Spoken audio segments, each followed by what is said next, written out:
यमुना वनचारी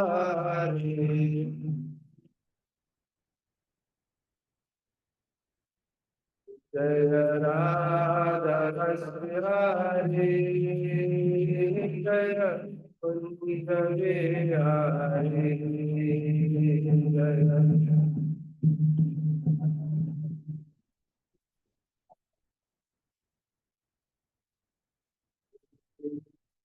जय राधा रस बिहारी जय कुंज बिहारी जय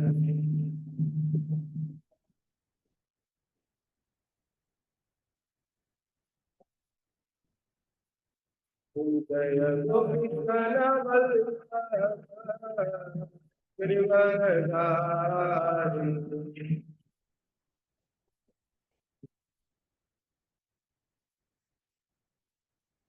जय गोपीजन गिरिवरधारी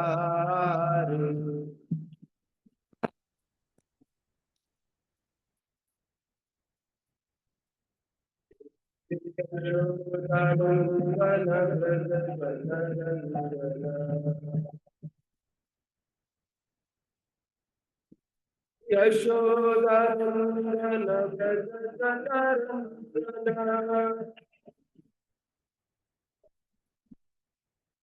यशोदनंदन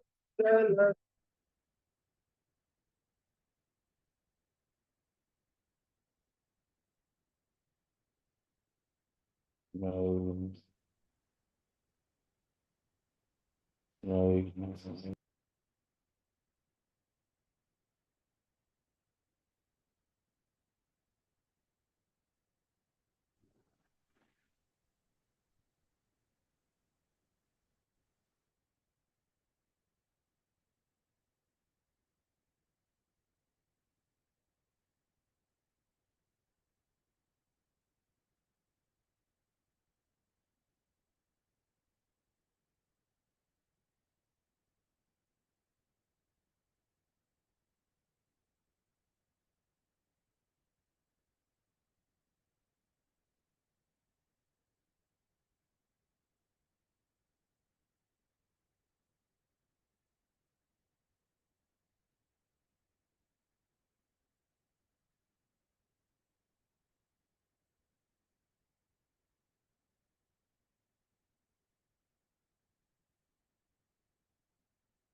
नारायणमस्कृत्य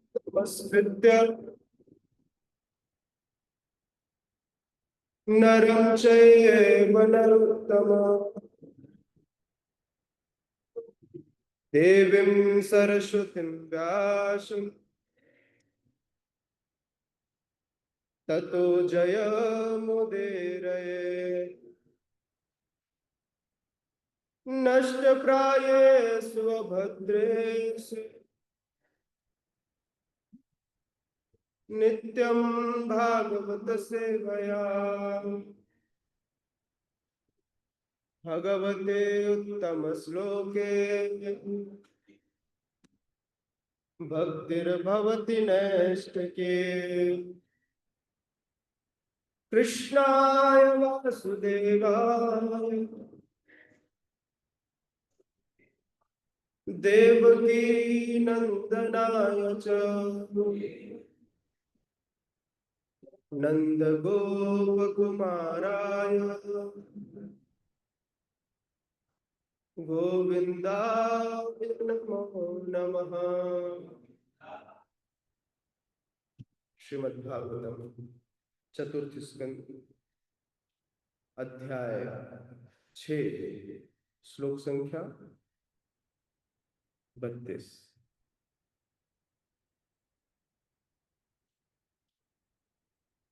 श्लोक क्रमांक 32 ध्यान से श्रवण कीजिएगा और तत्पश्चात मेरे पीछे बताइएगा।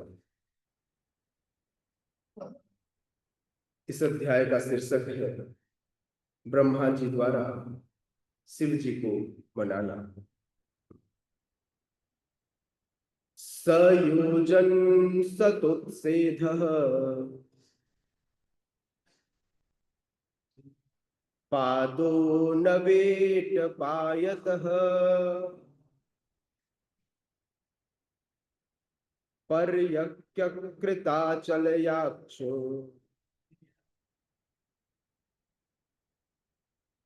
निर्नीडस्तापवर्जितः सयोजन सतुत्सेधः पादो नवेट पायतः पर्यक्कृताचलक्षायो निर्नीडस्तापवर्जितः सयोजन सतुत्सेधः पादो नवेट पायतः पर्यक्कृताचलक्षायो निर्नीडस्तापवर्जितः। कृपया देना। सयोजन सतुत्सेधः पादो नवेट पायतः पर्यक्कृताचलक्षायो निर्नीडस्तापवर्जितः सयोजन सतुत्सेधः पादो नवेट पायतः पर्यक्कृताचलक्षायो निर्नीडस्तापवर्जितः।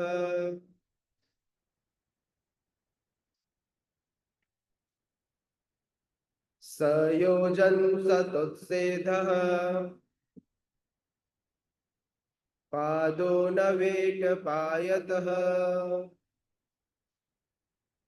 पर्यक्कृताचलक्षायो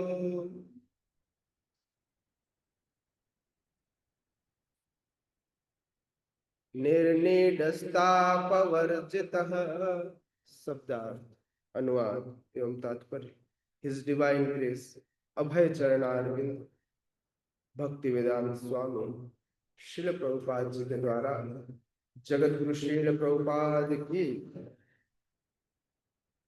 सह वह वट वृक्ष योजन सत 100 योजन उत्सेध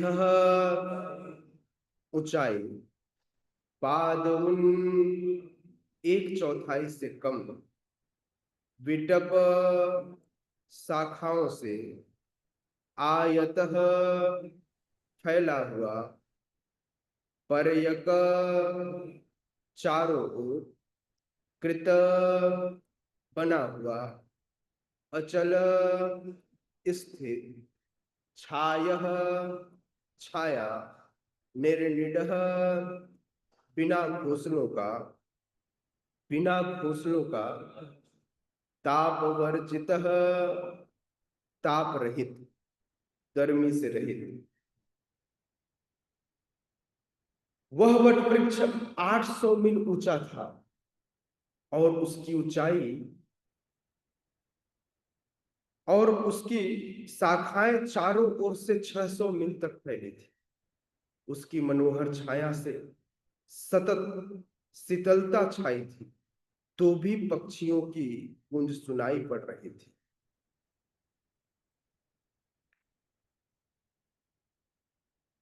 कृपया मेरे पीछे दोहराइए। वह वट वृक्ष 800 मील ऊंचा था और उसकी शाखाएं चारों ओर 600 मील तक फैली थी। उसकी मनोहर छाया से सतत शीतलता छाई थी, तो भी पक्षियों की गूंज सुनाई नहीं पड़ रही थी। तात्पर्य, सामान्य रूप से प्रत्येक वृक्ष में पक्षियों के घोंसले रहते हैं और शाम को सारे पक्षी एकत्र होकर शोर करते हैं, किंतु ऐसा प्रतीत होता है कि इस वट वृक्ष में घोंसले न थे, जिससे वह शांत था। शोर अथवा गर्मी न होने से वह स्थान ध्यान हेतु सर्वथा उपयुक्त था। ओम अज्ञानतिमिरन्धस्य ज्ञानञ्जनशलाकया चक्षुरुन्मीलितं येन तस्मै श्रीगुरवे नमः। श्रीचैतन्यमनोभीष्टं स्थापितं येन भूतले स्वयं रूपः कदा मह्यं ददाति स्वपदान्तिकम्। वन्देऽहं श्रीगुरोः श्रीयुतापदकमलं श्रीगुरुन् वैष्णवांश्च श्रीरूपं साग्रजातं सहगण रघुनाथान्वितं तं सजीवं साद्वैतं सावधूतं परिजन सहितं कृष्ण चैतन्य देवं श्रीराधा कृष्ण पादान् सहगण ललिता श्री विशाखान्वितांश्च नमो विष्णुपादाय कृष्ण पृष्ठाय भूतले श्रीमते भक्ति वेदांत स्वामी निति नाम। नमस्ते सारस्वत देवे गौरवाणी प्रचारिणे निर्विशेष शून्यवादी पाश्चात्य देश तारिणे। नमो महावदान्या कृष्ण प्रेम प्रदायते कृष्णाय कृष्ण चैतन्य नामिने गौरत्विषे नमः। नमो ब्राह्मण्य देवाय गो ब्राह्मण हिताय च जगत हिताय कृष्णाय गोविंदाय नमो नमः। हे कृष्ण करुणा सिंधु दीनबंधो जगतपते गोपेश गोपिका कांत राधा कांत नमोस्तुते। तप्त कांचन गौरांगी राधे वृंदावनेश्वरी वृषभानुसुते देवी प्रणमामि हरिप्रिये। नीलाम्बुजश्यामलकोमलाङ्गं सीतासमारोपितवामभागं पाणौ महाशायकचारुचापं नमामि रामं रघुवंशनाथम्। वाञ्छाकल्पतरुभ्यश्च कृपा सिन्धुभ्येव च पतितानां पावनेभ्यो वैष्णवेभ्यो नमो नमः। जय श्री कृष्ण चैतन्य प्रभु नित्यानंद श्री अद्वैत गदाधर श्रीवासादि गौर भक्त वृंद। हरे कृष्णा कृष्णा कृष्णा कृष्णा हरे हरे हरे राम राम राम हरे हरे। हरे कृष्णा कृष्णा कृष्ण कृष्ण हरे हरे हरे राम राम राम हरे हरे। हरे कृष्णा कृष्णा कृष्णा कृष्णा हरे हरे हरे राम राम राम हरे हरे। हरे कृष्णा। स्वागत है आप सभी का श्रीमद् भागवतम के इस सुबह के सत्र में।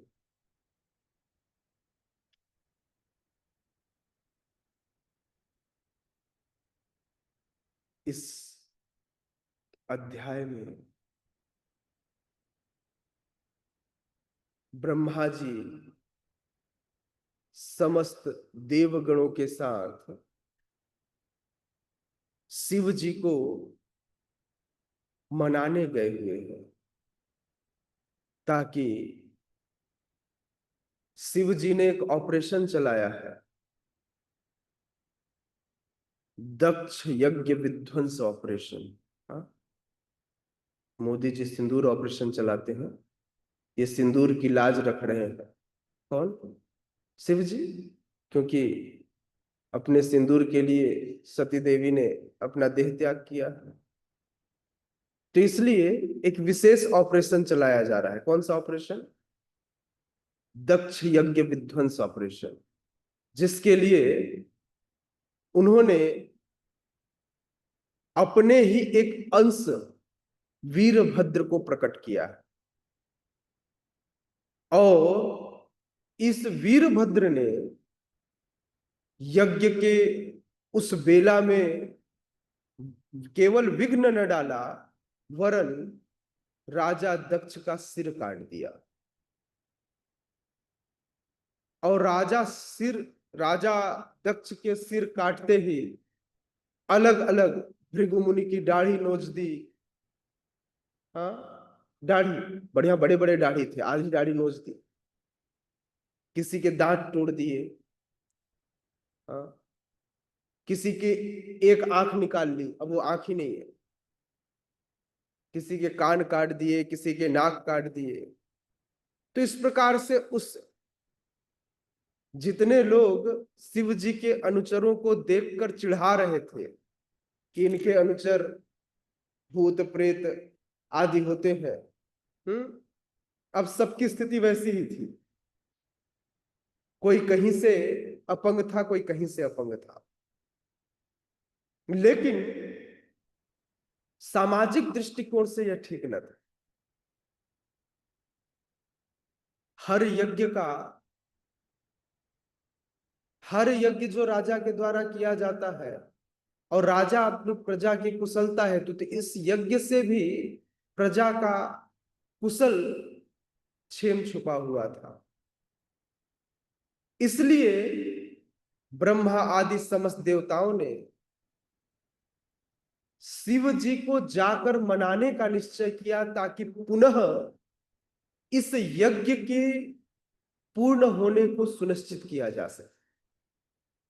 इस यज्ञ की पूर्णता ब्रह्मा आदि समस्त देवता चाहते थे।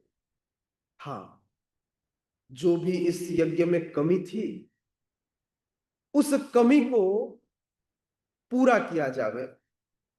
शिव जी का भाग नहीं था, शिव जी का भाग निश्चित हो।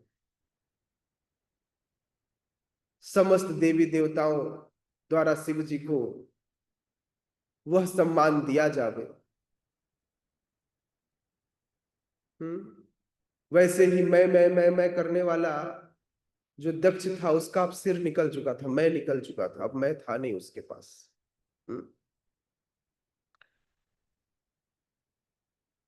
जब देवता आदिगण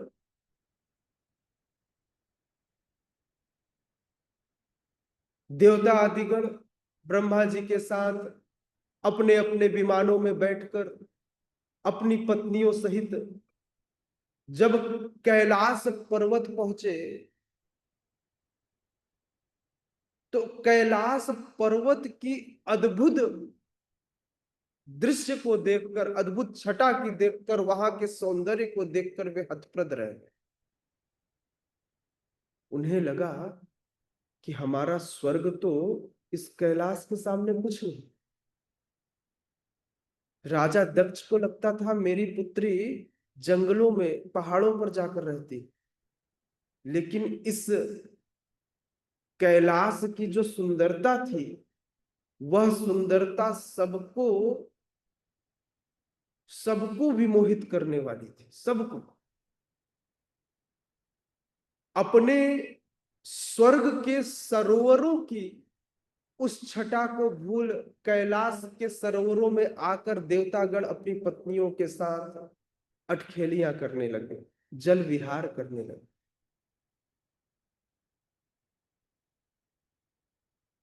नहाते नहाते उन देवताओं ने क्या देखा? वे देवतागण देखते हैं, वैदुर्य कृत सोपाना वाप्य उत्पल मालिनी प्राप्यम किम पुरुषैर दृष्ट्वा त आराद्री ससुरवटम। उन्होंने देखा कि वह जो नहाने का घाट है, जहां पर ये लोग नहा रहे हैं,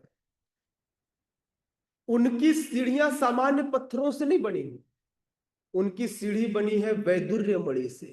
किससे? वैदुर्य मणि से। मतलब मणि से सीढ़ी बनाई गई। रात के समय में भी वहां पर अलग से कोई सोलर पैनल लगाने की, अलग से इलेक्ट्रिसिटी लगाने की जरूरत नहीं थी। वे मणि अपने आप में प्रकाशमान थी और वहां पर वे प्रकाशित रहती थी। रात को भी जाकर कोई नहा सकता था, ऐसी थी वैदुर्य मणि। मतलब आजकल लोग अलग से सीढ़ियों को मतलब सौंदर्यीकरण कहते हैं, वहां पर सौंदर्यीकरण की कोई आवश्यकता नहीं थी। पहले से ही कैलाश पर्वत का वह सरोवर इतना सौंदर्यमय था कि जिसको देखकर समस्त देवतागण भी लजा रहे थे। जल पूर्णतः कमल पुष्पों से, हाँ, श्वेत कमल, नील कमल, इन विशेष कमलों से आच्छादित था।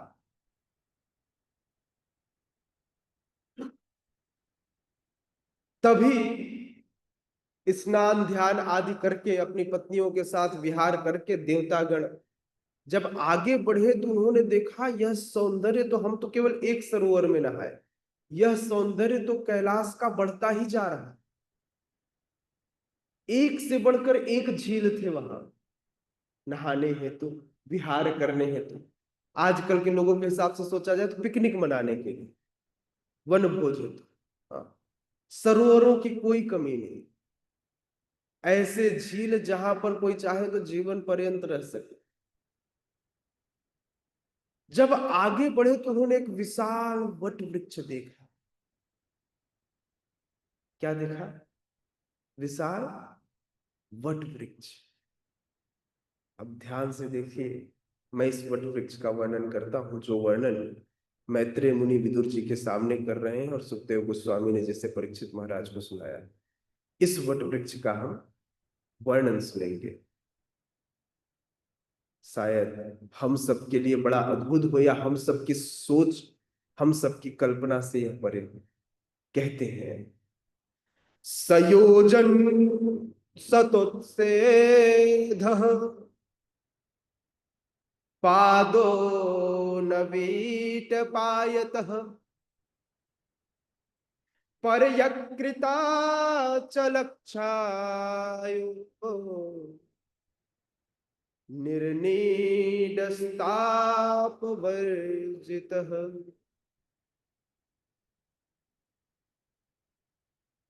मैत्रेय मुनि कहते हैं कि विदुर जी, मैं आपको इस वट वृक्ष की विलक्षणता बताता हूं। तो विदुर जी पहले ही, जब कोई व्यक्ति कुछ विशेष बात बताने लगता है तो सबको सहम के बैठ जाना चाहिए, बोले अब क्या पता चलने वाला है ना। विदुर जी भी बड़े ध्यान से अपने मन को एकाग्र किया ताकि ध्यान न भटके, और मैत्रेय मुनि की बात को सुनने लगे। कहते हैं, वह वट वृक्ष सयोजन, 100 योजन, 100 योजन ऊंचा था। 1 योजन में 8 माइल होते हैं। 1 योजन में कितना होता है? 8 माइल।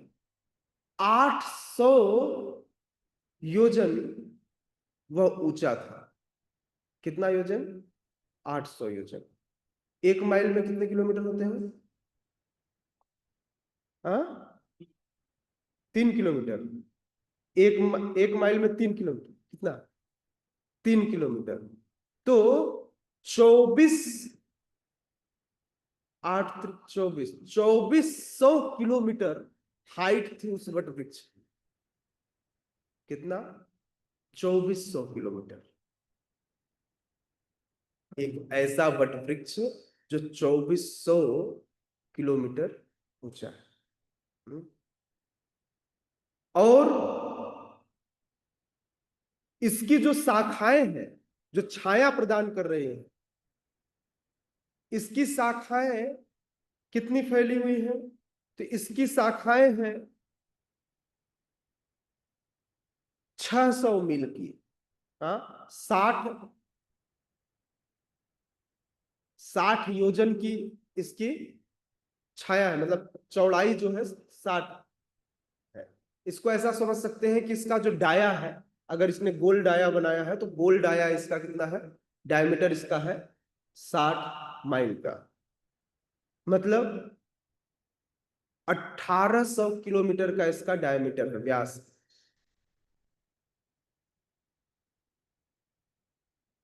शिव जी अकेले नहीं बैठते।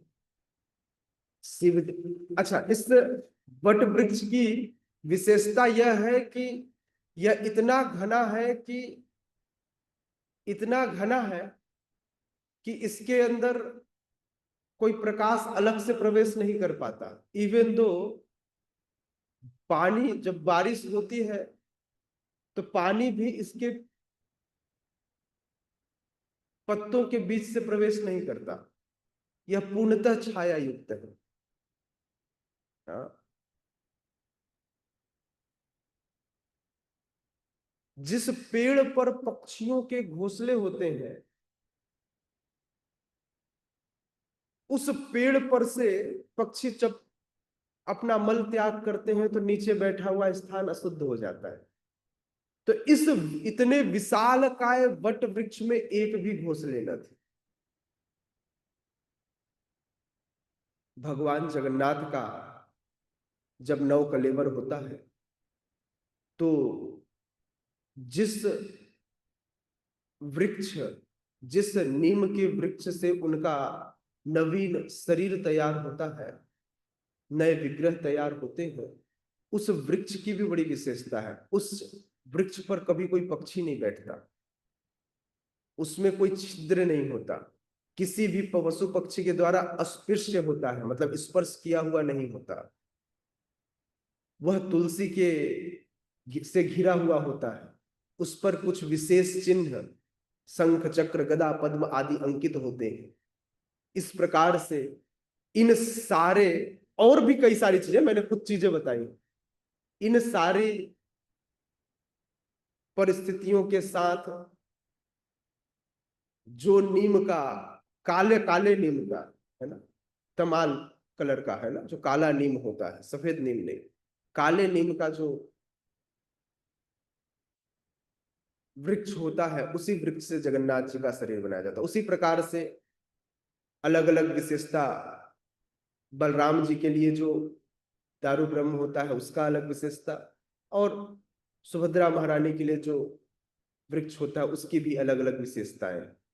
इस प्रकार से अलग अलग विशेषताओं के साथ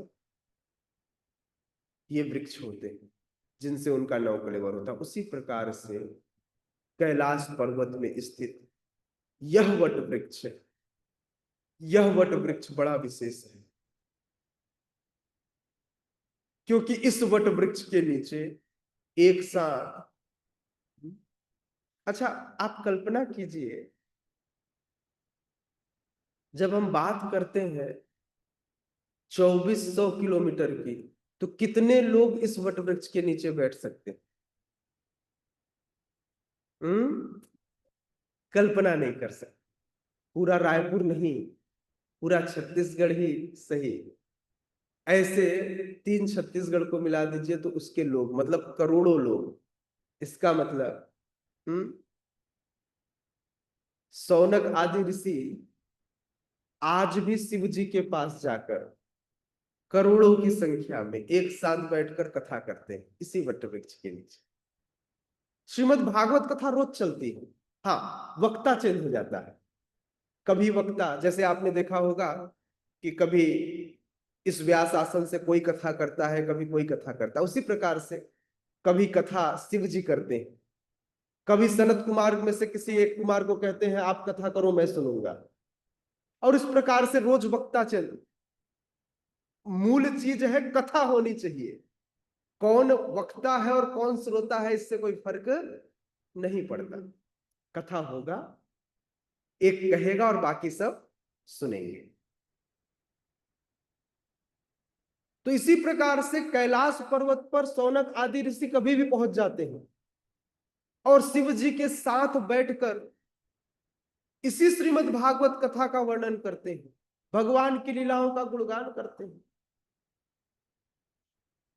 यह सामान्य नहीं है। हाँ, हमको यह नहीं समझना चाहिए कि इसमें से कोई ऋषि मुनि सामान्य थे। तो यह ऐसा समझ सकते हैं कि यह व्यास पीठ था, एक व्यास आसन है, और जहां पर बैठने की व्यवस्था है, कथा मंडप है, जहां पर सारे लोग बड़े आसानी से आकर कथा का श्रवण कर सकते हैं।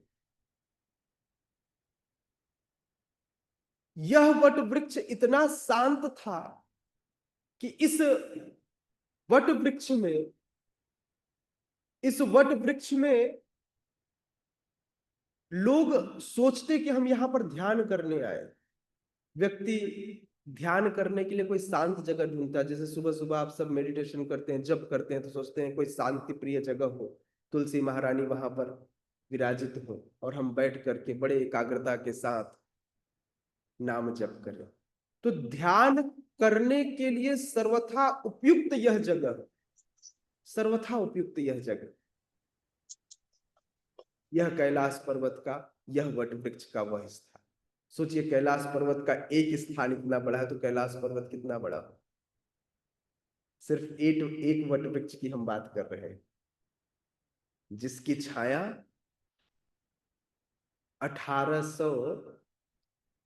1800 किलोमीटर की व्यास की जगह में फैली हुई है। तो इस जगह में एक ऑटोमेटेड सिस्टम भी लगा था जो गर्मी में ठंडक और ठंडी में गर्मी प्रदान करते थे। आज की तरह रूम में एसी लगाने की आवश्यकता नहीं थी, एयर कंडीशनर की यहाँ पर आवश्यकता नहीं थी। ये सिस्टम इतना अच्छा था इस वट वृक्ष के नीचे का कि वहां पर शोर, गर्मी, सर्दी सभी से बचा जा सकता था। मतलब हर समय उपयुक्त स्थान। कोई गर्मी से आए तो बड़े चैन से बैठे, किसी को सर्दी लग रही हो तो उसको गर्मी नहीं लगे, सर्दी लग रही हो तो उसको सर्दी नहीं लगेगी स्थान पे आकर, बाहर का वातावरण जो भी हो। लेकिन ये जो सभागृह बना है वट वृक्ष का, यह कथा के लिए अत्यंत उपयुक्त था। अब देवतागण सोचते हैं, देखते हैं और कहते हैं, तस्मिन् महायोगमय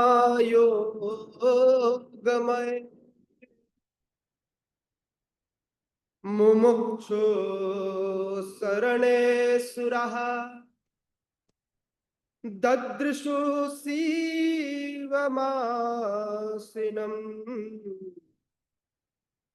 त्यक्तामर्ष विवान्तकम्।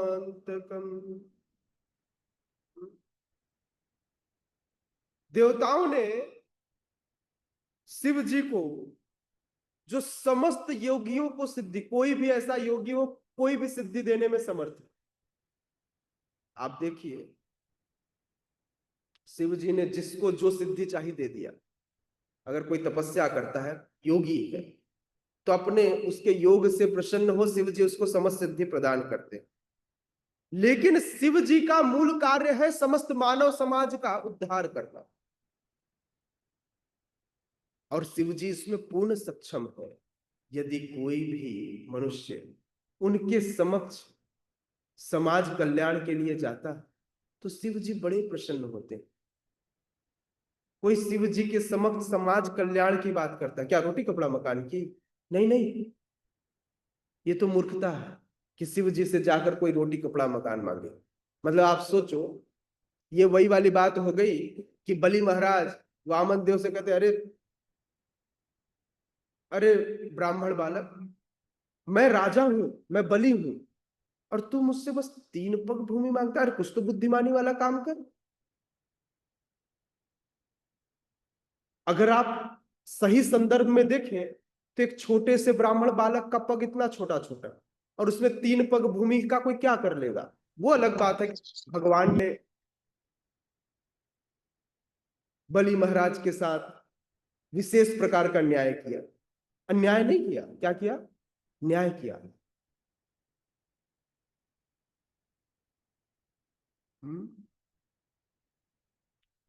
धर्मम तो साक्षात भगवत प्रणीत, जो भगवान करे वही धर्म। भगवान के द्वारा किए गए किसी भी कर्म से किसी भी जीव का अहित नहीं होता, चाहे वे किसी को मार डाले। भगवान के हाथ मरने वाला व्यक्ति पूर्ण मुक्त हो जाता है, वह मुक्ति को प्राप्त करता है, नुकसान तो है ही नहीं, फल ही फल है। तो भगवान के द्वारा किसी भी कार्य से किसी भी जीव का अहित नहीं हो सकता। न तो बाली को मारने से बाली का हित हुआ, न रावण और कुंभकर्ण की मृत्यु से रावण और कुंभकर्ण का हित हुआ। बाली अधर्म से मुक्त हो भगवान के हाथ मरकर परम गति को प्राप्त होता है। तो भगवान के हाथ मारे जाने पर भी किसी का अहित नहीं होता।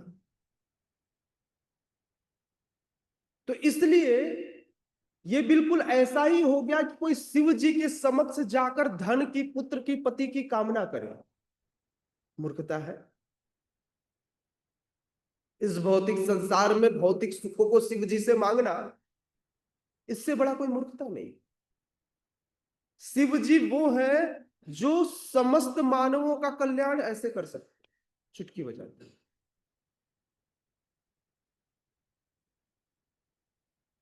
जिसके पास होगा वही देगा। और किसी को भगवत प्रेम चाहिए तो शिव जी भगवत प्रेम के खान है। जिनके पास भगवत प्रेम भरा हुआ है, और कोई शिव जी से जाकर भक्ति न मांगे, प्रेम न मांगे और जाकर भौतिक सुख मांगे, तो उससे बड़ा मूर्ख कौन? वह इस संसार का सबसे बड़ा मूर्ख है। तो इसलिए समस्त मानव जाति का उद्धार करने की क्षमता रखने वाले शिव जी से कोई व्यक्ति भौतिक सुख मांगकर केवल मूर्खता का ही परिचय देता है। जब देवतागण कैलाश पर्वत पर इस वट वृक्ष के नीचे पहुंचे तो उन्होंने देखा कि उस वृक्ष के नीचे एक आसन पर शिव जी आसीन है, बैठे हुए हैं।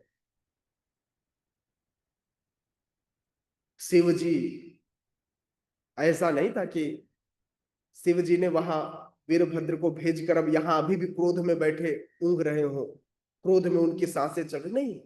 शिव जी बड़े शांत, अत्यंत गंभीर मुद्रा में, ददृशी शिवमासीनम त्यक्त्वा मर्स विवांतकम।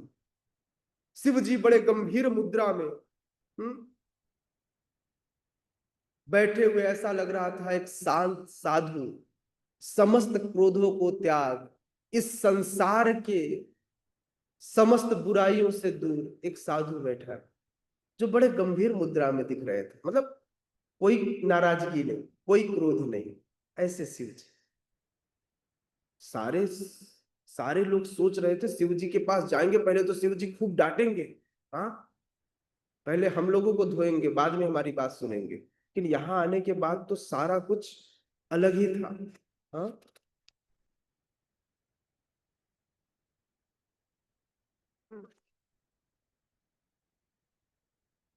इस श्लोक में एक शब्द आया है।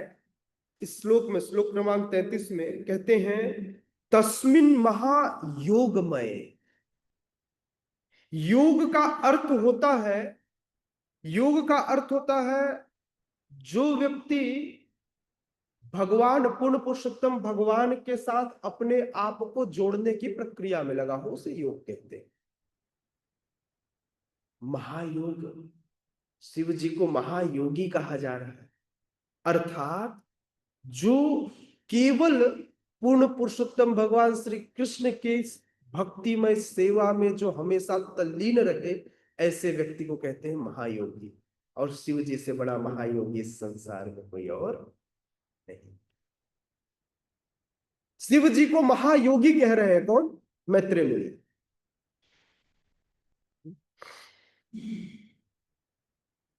और शिव जी का ध्यान, जब शिव जी को देवताओं ने देखा तो शिव जी ध्यान मग्न थे, पूर्णतः भगवान श्री कृष्ण के स्मरण में तल्लीन। भक्ति की 9 विधि है, उनमें से एक विधि है श्रवणम कीर्तनम विष्णु स्मरणम पाद सेवनम। तो यह स्मरण, जिसे ध्यान कहा गया, 9 विधियों में से एक विधि स्मरणम, ध्यान की एक विधि, 9 विधियों में से एक, भक्ति की एक विधि में से। अपने हृदय में हमेशा, हर जीव के हृदय में भगवान निवास करते हैं, लेकिन ध्यान कोई नहीं करता। कितने लोग बैठकर ध्यान किए कि आज मैं अपने परमात्मा का ध्यान करता हूं? हमको तो समझ में नहीं आता कि हमारे हृदय में भगवान है। अगर ऐसा ध्यान रहता तो कभी जीवन में परेशानी नहीं आती। हम हमेशा एक्सटर्नल सॉल्यूशन ढूंढते हैं जब प्रॉब्लम आती है जीवन में। अगर किसी को यह पता हो कि मेरे हृदय में परमात्मा है, पता सबको है, जानते सब है, मानते कोई नहीं है। जानते सब है कि सबके हृदय में परमात्मा है, मानता कोई नहीं। मानते हैं क्या? कोई नहीं मानता। हमको तो यही भरोसा नहीं कि आत्मा कहाँ। वो तो सिर्फ जानते हैं कि हम शरीर नहीं आत्मा, मानते कहाँ।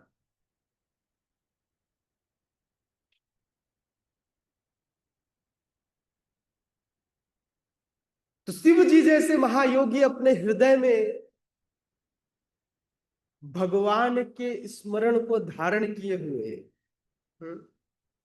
उस वट वृक्ष के नीचे पूर्णतः ध्यान मग्न थे। सभी लोग आए तो उन्होंने देखा शिव जी बड़े गंभीर मुद्रा में अपने ध्यान में मस्त है।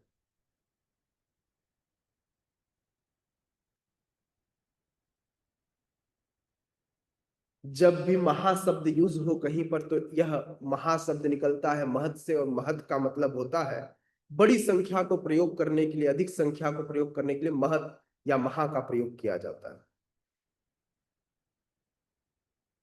तो वहां पर खूब सारे, है ना, वहां अनेक, एक योगी नहीं, दो योगी नहीं, वहां पर खूब सारे महायोगी, बहुत सारे बड़े बड़े भक्त वहां पर उपस्थित, जो भगवान श्री कृष्ण का ध्यान अपने हृदय में सदैव करते। सामान्यतः लोग ध्यान इस भव बंधन से मुक्ति के लिए करते हैं, ताकि वो इस भव बंधन से मुक्त हो सके। और जब ऐसे लोग ध्यान करते हैं तो वह इस भौतिक जगत से आध्यात्मिक जगत, जिसे बैकुंठ कहा जाता है, जहां पर कोई कुंठा नहीं है, ऐसे बैकुंठ में, किसी एक बैकुंठ में प्रवेश करते हैं जब वे मुक्त होते हैं। किसी भी, डिपेंड करता है कि वो किस लेवल का उनका ध्यान था।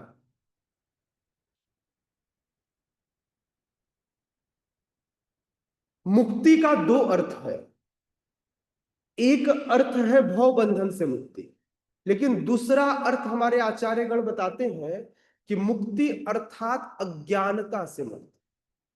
अज्ञानता से रहित उसे भी मुक्ति कहा जाता है। जिसके जीवन में अज्ञान न हो, ऐसे अज्ञान से रहित रहना भी मुक्ति कहलाता है। हम सब इस भौतिक संसार में कष्ट पाते हैं केवल अज्ञान के कारण।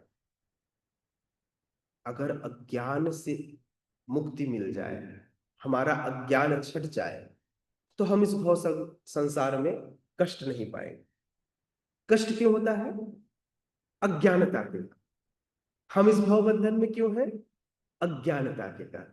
इसीलिए मंगलाचरण के सबसे पहले श्लोक में हम कहते हैं, ओम अज्ञान तिमिरंधस्य ज्ञानंजन शलाकया चक्षुरुन्मीलितं येन तस्मै श्री गुरुवे नमः।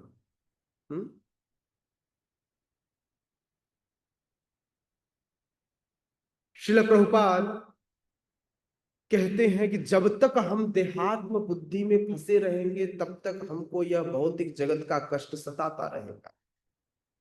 तो इसलिए हम सबको भी इस देहात्म बुद्धि से निकलकर, इस अज्ञान से निकलकर पूर्णतः भगवान के ध्यान में मग्न हो जाना चाहिए। अर्थात अपने जीवन को पूर्ण रूप से कृष्णमय, कृष्ण भावना भावित कर लेना चाहिए। ऐसा व्यक्ति समस्त प्रकार की दुखों से छुटकारा पाकर जीवन में परम शांति और परम धाम को प्राप्त करता है।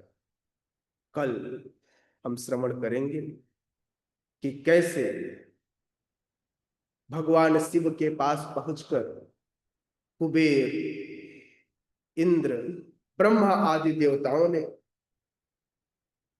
शिव जी से प्रार्थना प्रारंभ की, और शिव जी कैसे प्रत्युत्तर देते हुए उन्हें विश्वास दिलाते हैं, और इस समस्त जगत के कल्याण हेतु अपने कार्यों का क्रियान्वय करते हैं। बहुत बहुत धन्यवाद। हरे कृष्णा। श्रीमद् भागवतम महापुराण के जगत गुरु शील प्रभुपाद उपस्थित गौर भक्त वृंद की जय। निताय निताय गौर प्रेमानंद। Thank you.